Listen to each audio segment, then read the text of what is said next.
Let's draw all of this together now with Laura Blumenfeld, the Middle East analyst and former United States State Department advisor for the region. Laura, welcome. What does Israel's request for United States cluster bombs signal, perhaps, about its intentions towards Iran?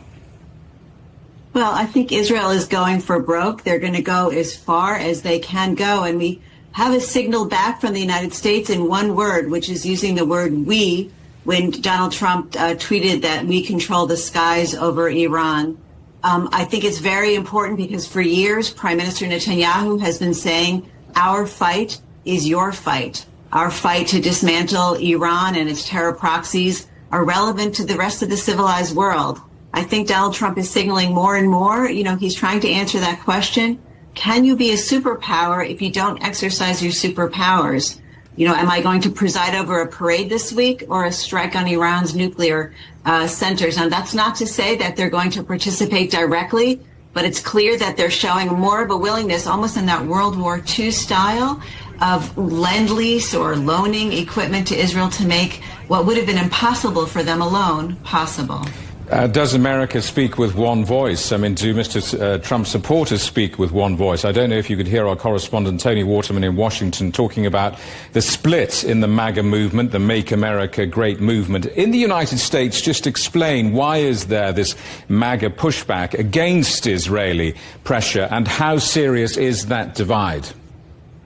Well, it's a fascinating question. It's not only on the right, but it's also on the left. There's a horseshoe theory in American domestic politics and foreign policy where both the far right and the far left are opposed to foreign interventionist wars because of our bad experience in Iraq and Afghanistan. What Trump is arguing, and crucially, his vice president, J.D. Vance, tweeted, this is not necessarily about a forever war. The expectation is it will be a quick win. Yes, Trump hates wars, but he also likes winning. And his way to peace, the way he's presenting it, is by basically decapitating what they call the head of the snake and the source of all instability in the Middle East. I mean, Iran is watching Trump very carefully, but so is the rest of the world. Putin, Xi, they're asking him, are you going to sit in the Situation Room and watch the screens, watch these attacks play out on the screens as if it was Shark Week on TV? Or are you going to jump in as if you're a hero in D-Day? And I think right now, Trump can't resist the opportunity to be a hero.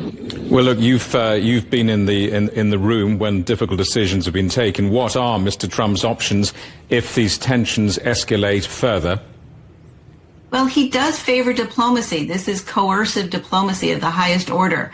I think, in a sense, the supreme leader, Ayatollah Khamenei, owes his life to Donald Trump. That's been out there in the public that Israel was ready to assassinate Khamenei last week, but Trump, pulled the reins back in on Netanyahu. That could give him some leverage. There's a lot of personal relationships involved when it comes to Trump and his international affairs. So I think that although diplomacy is damaged, it isn't dead. And so I think what we're looking at today is Israel's version of the Iran nuclear deal, which is bloody them up and then go back to the bargaining table. Laura, good to speak to you. Thanks for coming on the program. Laura Blumenfeld, the Middle East analyst and former U.S. State Department advisor.